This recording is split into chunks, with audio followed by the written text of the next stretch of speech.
Hey everyone, this is Gadget. Welcome to my continuing series on this Tandy 1000EX. Let's take a quick look at some of the work I did to it when I got it. So the most obvious thing was I cleaned it. It came pretty filthy.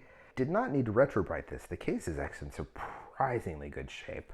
There's not a lot of yellowing anywhere. There's a little bit here on the space bar if you look close, but even that is very, very minor. So I'm very, very pleased with the condition of this case.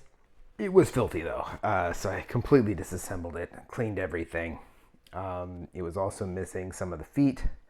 I couldn't find the original feet that go on this, so I found these clear feet here. Put those on there. Then I started reassembly. The original fan that was in there was noisy as heck, so I swapped that out for a modern fan. Thankfully, it was just a drop-in replacement.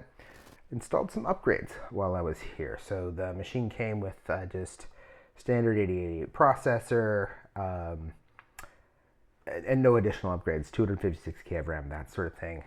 So I assembled this 3-in-1 expansion card, which adds compact flash storage, so it basically acts like a hard drive. It adds a serial port, so I can use a mouse, that sort of thing. And it adds RAM, expands up to 640K, and then also gives some upper memory area as well. I popped in a V20 CPU and NEC instead of the standard Intel 8088 that was there. That gives a slight speed boost in some cases, and it also works well with this controller to give better throughput on the data transfer. And with that, once I got the machine reassembled, it works great. I had to find a joystick for it, which there's a whole separate video on this. It was a mess, but otherwise this thing is in great shape and looks really good and works really well. Stay tuned for the next video. We'll probably play some games on this thing.